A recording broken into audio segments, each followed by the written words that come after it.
Welcome dear rockers, कैसे हो आप सभी। तो आज हम लेकर आ गए एक ज़ॉम्बी टाइप की मूवी बहुत दिनों के बाद, जिसका नाम है 28 वीक्स लेटर। और ये मूवी दोस्तों 28 डेज लेटर मूवी का सेकंड पार्ट है, यानी कि उसका सीक्वल है। चलिए जानते हैं, और कुछ चीजें कनेक्टेड होंगी तो आपको बता दिया जाएगा। वैसे ज्यादा चीजें नहीं है कनेक्टेड। तो कहानी की शुरुआत में हमें वो समय दिखाया जाता है जब रेज वायरस फैलना शुरू हुआ था, यानी कि इस बार हम कुछ और लोगों की कहानियां देखने वाले हैं। इस वक्त रेज वायरस फैलना शुरू हुआ था, तब हम डॉन नाम के एक आदमी को देखते हैं जो कि अपनी वाइफ एलिस के साथ खाना बना रहा होता है। दोनों इस घर में काफी समय से छुपे हुए रह रहे हैं, क्योंकि बाहर तो चारों तरफ वायरस फैल चुका है और ज़ॉम्बीज़ भरे पड़े हैं। तो यहाँ इन दोनों के साथ घर में 4 और लोग रहते हैं, जिसमें जैकब नाम का एक लड़का, किम नाम की एक लड़की और साथ ही बूढ़े कपल भी है। अभी फिलहाल डॉन एलिस से बात कर रहा होता है, जिसमें हमें पता चलता है कि किसी हॉलिडे ट्रिप की वजह से डॉन एलिस ने अपने बच्चों को पिछले महीने फ्रांस भेज दिया था, और ये वायरस सिर्फ ब्रिटेन में फैला हुआ है, जिससे फॉर्चुनेटली आज डॉन और एलिस के बच्चे सेफ है, पर ये दोनों खतरे में हैं। यही सोचकर दोनों इमोशनल भी हो जाते हैं। अब जितने भी ये लोग घर पर है ना, सभी खाने के लिए बैठते हैं और सभी 6 लोग टेबल पर आ जाते हैं, जहाँ पर हम गौर करते हैं कि हर तरफ कैंडल्स जल रही है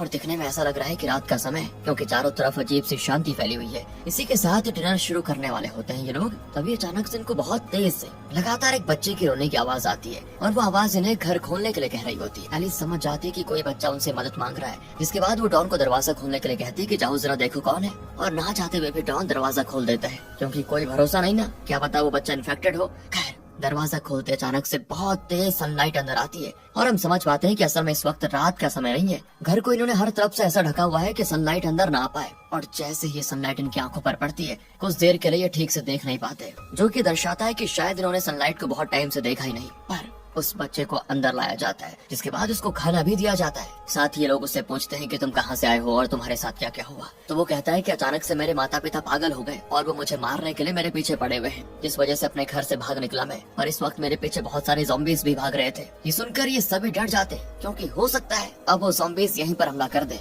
किम तो डरी हुई हालत में जरा बाहर देखने की कोशिश करती है कि क्या माहौल है बाहर का, जिसमें उसको ज़ॉम्बीज़ के बीच हलचल होती हुई नजर आती है। और तभी अचानक से एक ज़ॉम्बी बाहर से किम पर हमला कर देता है। वो किम का हाथ पकड़ लेता है और उसका हाथ बाहर खींचकर उसको कई बार काट भी लेता है। किम चिल्लाती भी है, पर वो ज़ॉम्बी से हाथ नहीं छुड़ा पाती। ये देखकर ये सभी लोग किम की मदद करने जाते हैं, पर अनफॉर्चुनेटली वो ज़ॉम्बी लकड़ियां तोड़कर घर के अंदर आ जाता है और किम पर बुरी तरह हमला कर देता है। इतना होने की देरी थी कि चारों तरफ से ज़ॉम्बीज़ लकड़ियां तोड़ कर घर के अंदर आ जाते हैं, क्योंकि उस घर का ज्यादातर हिस्सा लकड़ी से बना हुआ था। ये देखकर डॉन, एलिस और वो बच्चा एक तरफ भागते हैं, वहीं वो ओल्ड कपल और जैकब दूसरी तरफ स्टोर रूम की तरफ भागते हैं, जहाँ स्टोर रूम में तेजी से ना भागने की वजह से वो बूढ़े कपल ज़ॉम्बीज़ का शिकार बन जाते हैं। वहीं किम तो पहले मर चुकी थी। दूसरी तरफ एलिस, डॉन और वो बच्चा एक कमरे में होते हैं, और लगता है उस कमरे में भी ज़ॉम्बीज़ भरने वाले हैं। तो डॉन एलिस को अपने पास बुलाता है और उस बच्चे को वहीं छोड़ देने के लिए कह देता है, पर एलिस उल्टा डॉन को अपने पास आने के लिए कहती है, ताकि डॉन उस बच्चे को भी बचा सके। पर डॉन को भी खतरा है, पर डॉन को लगता है कि अगर मैं इसको बचाने जाऊंगा तो कहीं मैं भी न मारा जाऊं।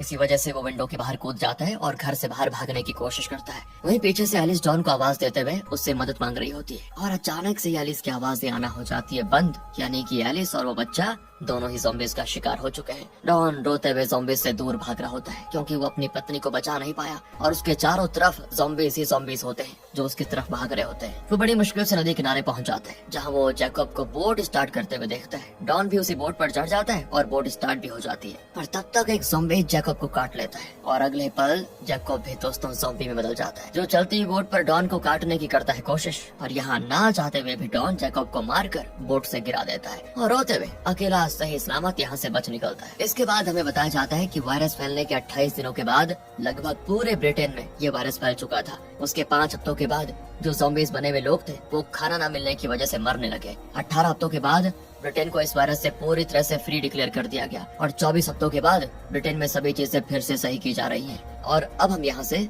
वायरस के 28 हफ्तों के बाद का सीन देखने वाले हैं। अब हम डोयल नाम के एक डेल्टा फोर्स ऑफिसर को देखते हैं, जो कि एक स्किल्ड स्नाइपर भी है, जिसका काम होता है कि वो पूरे दिन शहर की निगरानी करे, और जैसे उसे कोई ज़ॉम्बी दिखे वो तभी उसको मार दे। डोयल की तरह कई सारे ऑफिसर शहर में हर वक्त निगरानी करते हुए रहते हैं, और फिर हमें पता चलता है कि नाटो ने ब्रिटेन पर कंट्रोल कर लिया है, और अब अमेरिकन आर्मी ब्रिटेन को संभाल रही है। इसी के साथ लोगों को वापस ब्रिटेन लाया जा रहा है, क्योंकि अब ज़ॉम्बीज़ ना के बराबर ही बचे हुए हैं, और इस तरह लोगों को बुलाकर फिर से नॉर्मल लाइफ शुरू करने की कोशिश की जा रही है। और जिस शहर में सभी को रखा जा रहा है ना, उसका नाम है डिस्ट्रिक्ट 1, जो कि हर तरफ से सेफ और सिक्योर जगह है रहने के लिए। मतलब इसके बाद हम स्कारलेट नाम की एक अमेरिकन डॉक्टर को देखते हैं जो हाल ही में डिस्ट्रिक्ट 1 में आई होती है, क्योंकि अब लोग डिस्ट्रिक्ट 1 में आने लगे हैं क्योंकि वो सेफ है ना, और इस डॉक्टर का काम लोगों की हेल्थ चेक करने का है। स्कारलेट के साथ कई डॉक्टर्स भी आ जाते हैं वहाँ पर। आगे हम देखते हैं कि डॉन के बच्चे टैमी और एंडी भी फ्रांस से लौट आए हैं और उनके साथ कई ऐसे लोग हैं जो यहाँ पर बचने के लिए आ चुके हैं। कहाँ? डिस्ट्रिक्ट 1 में। तो इन सभी लोगों को सबसे पहले चेकअप के लिए भेजा जाता है, जिस दौरान इनको ये भी पता चलता है कि ब्रिटेन में क्या क्या हुआ था इतने टाइम तक, कैसे लोग मारे गए, कैसे वो ज़ॉम्बी में बदल गए,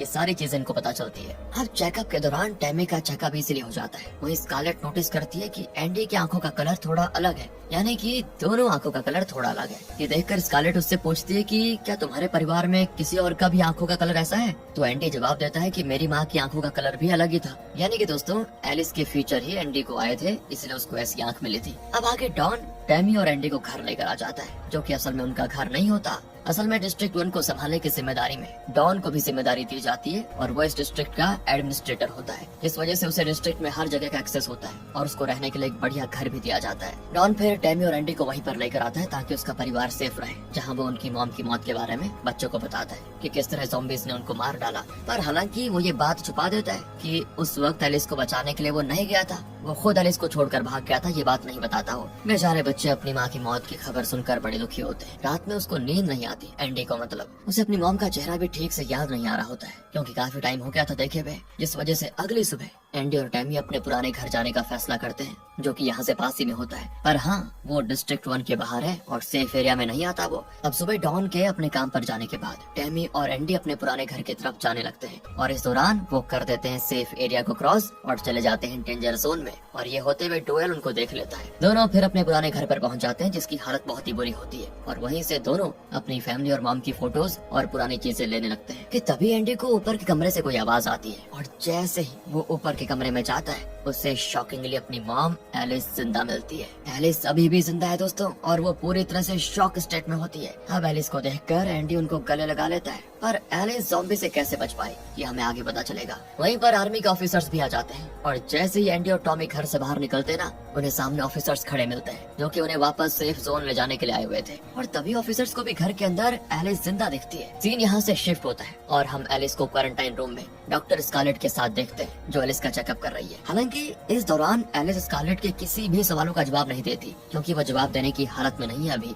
पर चेकअप करते हुए स्कारलेट को ये भी पता चलता है कि एलिस को किसी ज़ॉम्बी ने काटा तो था, पर एलिस के पास बहुत ही यूनिक और स्ट्रॉन्ग इम्यून सिस्टम है, जो कि इस ज़ॉम्बी वायरस से लड़ पा रहा है। इसी वजह से एलिस ज़ॉम्बी में नहीं बदली, और डॉन के जाने के बाद से एलिस अपने घर में छुप कर रह रही थी। अब ये बातें आर्मी जनरल को भी पता चल जाती है कि एलिस के ऊपर ज़ॉम्बी का इफेक्ट नहीं होता, पर उसके शरीर में अभी भी ज़ॉम्बी वायरस है, जो अगर किसी दूसरे इंसान के शरीर में चला जाए तो वो इंसान तो ज़ॉम्बी बन ही सकता है। ये जानकर जनरल एलिस को मार देने का ऑर्डर देते हैं, पर तभी स्कारलेट बीच में आकर जनरल से बात करने लगती है और उनको समझाती है कि एलिस के ब्लड से हम एक ऐसा वैक्सीन बना सकते हैं जो कि ज़ॉम्बी वायरस से लड़ सकता है, और जो ऑलरेडी ज़ॉम्बीज हैं शायद उनको इंसान भी बना सकता है। ये सुनकर जनरल एलिस को मारने का फैसला रोक देते हैं। दूसरी तरफ अब इस बारे में जैसे डॉन को पता चलता है तो वो भागते भागते एलिस से मिलने पहुंच जाता है, जहां उसे अपने बच्चे एंडी और टैमी मिल जाते हैं सामने, जो कि डॉन पर इस वक्त बहुत ही गुस्सा होते हैं, क्योंकि डॉन ने उनको कहा था कि उनकी माँ मर चुकी है पर एलिस तो अभी जिंदा है। डॉन खुद भी बहुत ज्यादा शॉक में होता है कि एलिस कैसे इतने ज़ॉम्बीज को सरवाइव कर पाए। इसके बाद एलिस से मिलने वो क्वारंटाइन रूम में जाता है, और इस दौरान क्वारंटाइन रूम के पास कोई नहीं होता। स्कारलेट जनरल से बात करने के लिए गई होती है, और वहाँ आर्मी के ऑफिसर्स भी नहीं होते, तो इसीलिए डॉन को एलिस के पास जाने से कोई नहीं रोक पाता। आगे डॉन एलिस को देखकर पहले तो बहुत रोता है, फिर उससे माफी मांगता है कि मैंने उस दिन तुम्हें अकेले छोड़ दिया और बस खुद की जान बचाने की सोची और भाग गया। काफी देर तक इस तरह की बातें करने के बाद एलिस भी डॉन को माफ कर देती है, और फिर डॉन एलिस को किस भी करता है। यही होती है डॉन की सबसे बड़ी गलती। एलिस ज़ॉम्बी नहीं बनी होती है, पर वो इन्फेक्टेड तो है, यानी कि उसके शरीर में अभी भी वायरस घूम रहा है, और यही वायरस किस करते हुए एलिस के सलाइवा से डॉन के शरीर में चला जाता है, और अगले कुछ पलों में डॉन एक ज़ॉम्बी में बदलने लगता है। वो बहुत ही ज्यादा अग्रेसिव हो जाता है, तोड़ फोड़ करने लगता है, जिसको देखकर एलिस भी बहुत ज्यादा डर जाती है कि अब क्या होगा। फिर डॉन, जो कि अब पूरी तरह से ज़ॉम्बी बन चुका है दोस्तों, वो एलिस पर बेरहमी से हमला कर देता है। एलिस को इतनी बुरी तरह मारता है ना कि उसके शरीर को पागलों की तरह काटने भी लगता है, और इतने दर्दनाक हमलों के बाद वो फाइनली एलिस को मार डालता है। इसके बाद डॉन ज़ॉम्बी बनकर आता है बाहर और आर्मी के ऑफिसर्स पर भी हमला कर देता है, जिससे अब कई ऑफिसर्स भी ज़ॉम्बी में बदल जाते हैं और फिर वो ज़ॉम्बीज आगे और लोगों को करते हैं इन्फेक्ट। और इस तरह फिर से ज़ॉम्बी ये साइकिल शुरू कर देते हैं, एक को काटा उसने दूसरे को तीसरे को।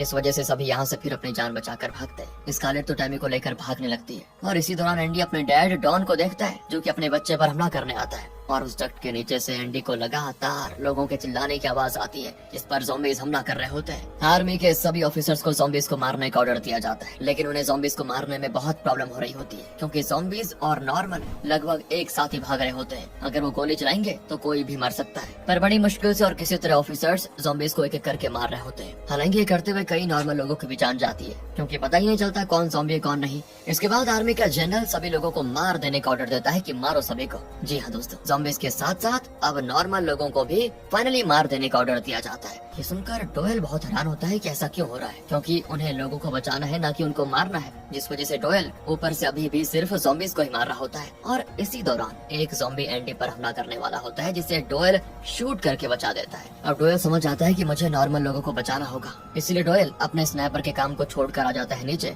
और बचे हुए लोगों की मदद करने लगता है। इसी दौरान डोयल और एंडी एक स्टोरेज एरिया में पहुंच जाते हैं जहां एंडी टैमी और स्कारलेट से मिलता है और वहां इनको एक बूढ़ी औरत भी मिलती है जो कि बाहर देखती है कि आर्मी के लोग नॉर्मल लोगों को भी बुरी तरह मार रहे हैं। तब स्कारलेट बताती है यही तो इस आर्मी चैनल का प्लान था। प्लान ये था कि ज़ॉम्बीज को पूरी तरह रोका जाएगा और अगर इनके ज़ॉम्बी फैल गए तो प्लान भी यूज किया जाएगा जिसमें ज़ॉम्बीज के साथ साथ नॉर्मल लोगों को भी मारा जाएगा ताकि ये वायरस आगे ना बढ़े। सभी डर जाते हैं ये सुनकर और डोयल को बचाने के लिए इन्हें स्टोरेज एरिया से बाहर सेफ जगह पे लेकर जाने लगता है। इस दौरान डोयल को अपने एक साथी फ्लिन से पता चलता है कि कुछ ही समय में पूरे शहर को बम से उड़ा दिया जाएगा और इसी वजह से फ्लिन डोयल को शहर से बाहर एक सेफ जगह पे बुलाता है जहाँ पर फ्लिन का प्लान ये होता है कि वो हेलीकॉप्टर लेकर आएगा और डोयल को बचा लेगा। डोयल भी ये सुनकर सभी लोगों को अपने साथ उस सेफ एरिया में लेकर जाने लगता है और इसी बीच आर्मी के ऑफिसर्स उन पर फायरिंग कर देते हैं जिसमें बेचारी वो बूढ़ी औरत मारी जाती है जो कि इनको कुछ देर पहले मिली थी। अब स्कारलेट, डोयल, एंडी और टैमी उस सेफ जगह पर पहुंच जाते हैं और वहाँ स्कारलेट डोयल से कहती है हमें एंडी को बचाना होगा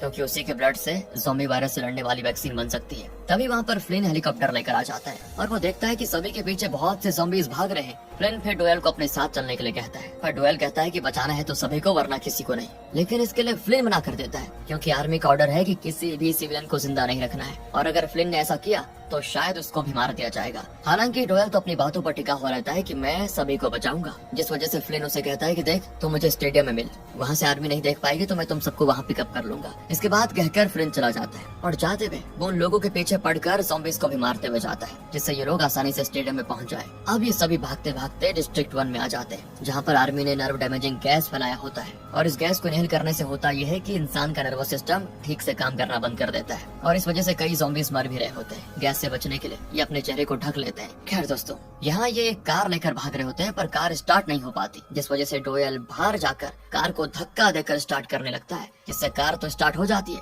पर तभी पीछे से आर्मी के ऑफिसर्स आ जाते हैं और आर्मी ऑफिसर्स को तो सभी लोगों को मार देने का ऑर्डर था तो वो डोयल को देखते ही उसे मार डालते हैं। अब कार से स्कारलेट, एंडी और टैमी एक रेलवे टनल के पास पहुंच जाते हैं ताकि उस टनल के जरिए अंदर ही अंदर से ये सभी स्टेडियम तक पहुंच जाएं। पर शॉकिंगली इन्हें डॉन का ज़ॉम्बी दिख जाता है जो इन्हें देखते ही इन पर करता है हमला और स्कारलेट को भी मार डालता है। दोस्तों फिर तो डॉन एंडी पर भी हमला करके उसे काट लेता है पर ना चाहते हुए भी टैमी को अपने डैड को स्कारलेट के गन से शूट करना पड़ता है। अब ज़ॉम्बी वायरस से इन्फेक्ट होने की वजह से एंडी की आंखों का कलर हो जाता है रेड, जैसा कि एलिस की आंखों का भी कलर था जब वो इन्फेक्टेड थी। पर एंडी के अंदर भी एलिस का इम्यून सिस्टम है जिस वजह से वो ज़ॉम्बी में नहीं बदलता और दोनों पहुंच जाते हैं स्टेडियम जहां फ्लिन इनको देखकर सोचने लगता है कि इनको मारूं या नहीं, पर फिर वो इनको नहीं मारता और हेलीकॉप्टर में बैठा लेता है। अब ये लोग शहर जाने लगते हैं जिस दौरान हम देखते हैं कि पूरा शहर बर्बाद हो चुका है, वायरस वापस आ चुका है। अब मूवी के एंडिंग में हम यहाँ से 28 दिनों के बाद का सीन देखेंगे जहाँ फ्लिन का हेलीकॉप्टर कहीं पर पड़ा हुआ है, जहाँ हेलीकॉप्टर के रेडियो में फ्रेंच आर्मी की आवाज आती है जो कि उनसे हेल्प मांग रहे हैं, यानी कि वायरस अब फ्रांस में भी फैल चुका है। इसके बाद हम देखते हैं कि ज़ॉम्बीज लोगों के पीछे भागते हुए पेरिस में मेट्रो के जरिए एफिल टावर के सामने आ जाते हैं, जिससे समझना मुश्किल नहीं कि वायरस पूरे यूरोप में फैल चुका है। और इसी के साथ ये कहानी होती है खत्म। बाकी दोस्तों कहानी छोटी थी लेकिन थी थोड़ा ज़ॉम्बी वाली, है ना? आपको कैसी लगी कमेंट करके बताइए। मिलते हैं आपसे अगली वीडियो में। ध्यान रखिए अपना। Thanks for watching.